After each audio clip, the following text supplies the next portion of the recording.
Joining me live from Oxfordshire in the United Kingdom, Adrian Hill. He's a vaccinologist, Director of the Jenner Insitute, Professor of Human Genetics at the University of Oxford, and the man who could save us all if his vaccine is indeed ready for human consumption by September. And his Indian partner is Adar Poonawalla, who owns and runs the Serum Institute in India, and he will help bring this vaccine to scale and to the market. But I first want to go across to Professor Adrian Hill. Professor Hill, welcome.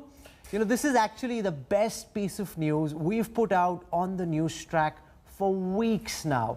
Can you give us a sense of your project, what you've been doing, and what makes you confident that by September you will have approvals and that human beings can officially start taking your vaccine? Welcome, Professor Hill. Well, several vaccines are in clinical trials at the moment. Our own vaccine here from Oxford University is starting in the clinic tomorrow.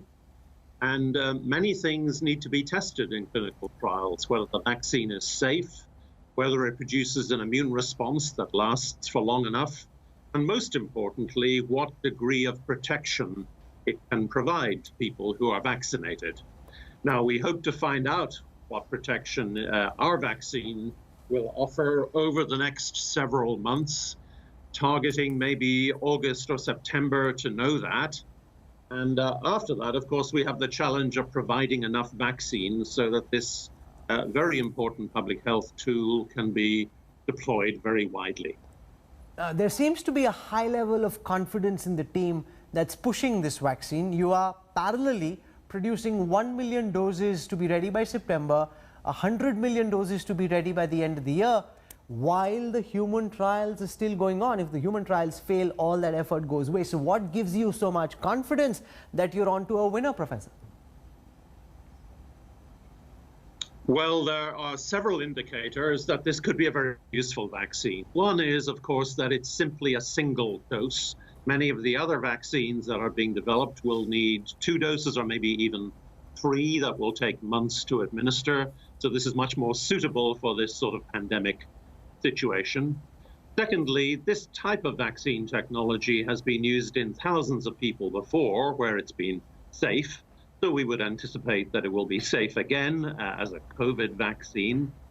And very importantly, there is a way of scaling up the manufacture of this vaccine, not just in Europe, but with partners around the world, to make sure that we can manufacture, as you say, hundreds of millions of doses. And one of our main partners helping in this work is an Indian company, the Serum Institute of India, who we are working closely with to try and really scale up to very large numbers of doses. Now, I don't really understand the nuances of vaccination, but what I'm keen on understanding from you is how did you get a vaccine ready to so soon? You were apparently working on a disease X, which was a bit like COVID-19, but not quite, more like SARS and MERS, and then you've repurposed what you were working on and got it ready to deal with coronavirus. How do you know this works? Yes, the way this vaccine works is we take a safe, inactivated vaccine that doesn't cause any harm, and we take out some of its genes. It's actually a common cold virus. And we put in the key gene from the COVID-19 SARS virus. So we only have to insert one gene, but it's the most relevant one, the same part of the virus everybody else is using. But what we know is that this particular vaccine technology gives very strong immune responses with just a single dose. That's been tested in humans many times before.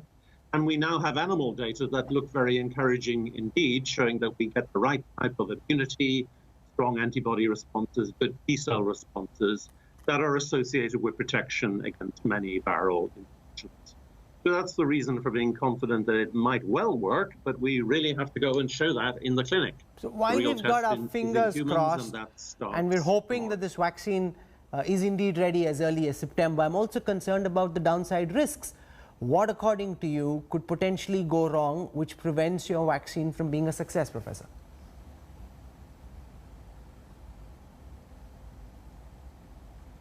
So there are several risks with any vaccine trial, that the vaccine might not be safe. As I said, that we hope is pretty unlikely. We need to get good immune responses, and we've seen that with this platform before, so the risk there is low. Probably the biggest risk is that the incidence of COVID is dropping pretty rapidly in the UK at the moment, and there might simply not be enough cases in the trial subjects to show that the vaccine is working. So if that does turn out to be the case and we don't get a result by, say, August, we will have to look elsewhere for other trial sites where the incidence is then much higher. And of course, this varies over time. So we need to be lucky in the clinical trial sites we choose, and we need to choose wisely so that we get enough episodes of COVID in the control group to have statistical power to show that the vaccine really works and how well it works. So that's one of our major concerns at the moment, that we may not have enough episodes of disease, even with thousands of vaccinees, to show conclusively that the vaccine is working very well. Adar Poonawalla, Professor Hill sounds very confident. Give our viewers a sense of the preparations you've made at the Serum Institute to be able to take this vaccine to market at scale for our entire country, if by September you know that this vaccine does indeed work.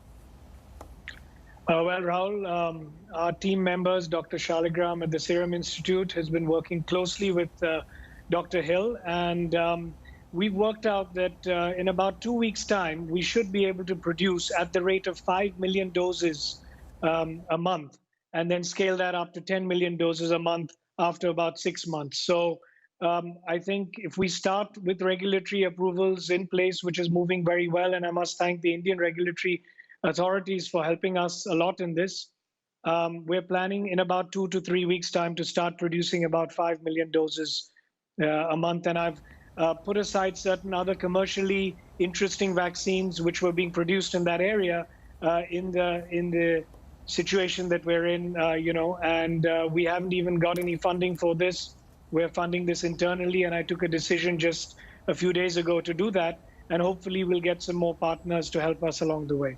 How confident are you? You understand vaccines better than most people. How confident are you that we could be on to a winner? Because there are more than 4 dozen different kinds of vaccines that are currently in the pipeline. 4 of them have human trials that have already started. How do we know? Because they're saying they'll have it ready by September. Companies like Moderna in the United States, even the Chinese army and their virologists are saying they'll take 12 to 18 months. How do we know by September we could have a vaccine? Adar. Well, Rahul, I can't speak for all the others who are trying all these other experimental technologies on RNA and various other things. All I can say is that the scientists at the Oxford University are some of the best in the world. We've actually partnered with them for a malaria vaccine project in the past as well. And I have a lot of faith that if anyone succeeds, I'm sure the scientists at Oxford, Dr. Gilbert and Dr. Hill, will certainly succeed. And that's why we're taking this risk of manufacturing this vaccine candidate over any other vaccine candidate that we've got, 3-4 other partnerships with. Professor Hill, in your view, if everything goes as per plan, by when will people in India and globally have access to your very crucial vaccine?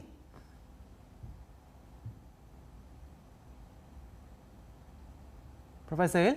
Well, we're aiming for providing, as you said at the start, hundreds of millions of doses with our partners across the world at major manufacturing facilities by Q4 of this year. So we're hoping to be able to provide a lot of people with a lot of doses by that time. But a word of caution, a lot of things really have to go right for that to happen, both on the clinical trial side and in terms of vaccine scale-up and manufacturing. Adar, what's your best case scenario and your most likely scenario for bringing this vaccine to the market? If there are people who are watching and saying, okay, that's the man, that's the vaccine, how do we get it? By when will they actually get it? I think it's very difficult to guess at this stage. It's impossible, actually.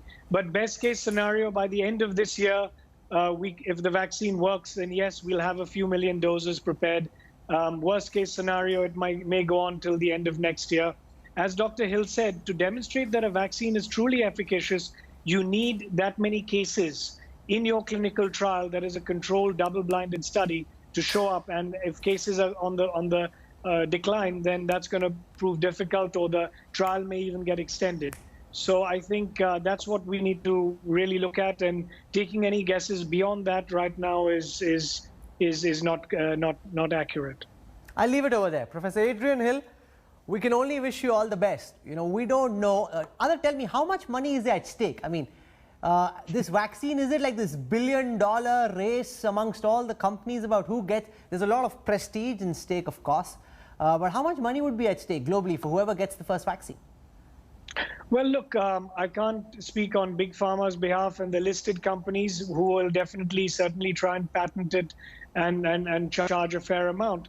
But I think given the situation, I've publicly announced this, that we won't be patenting any of the vaccines that we're developing. And I hope that others don't, and enter into partnerships with others to manufacture this product across the board, even on a royalty basis. And because, you know, this is not a time to make money. I think this is a time to address a huge public health crisis, and we should make it affordable and accessible to as many people as possible, especially in the underprivileged countries who need it the most. Well, Professor Hill, we wish you all the best.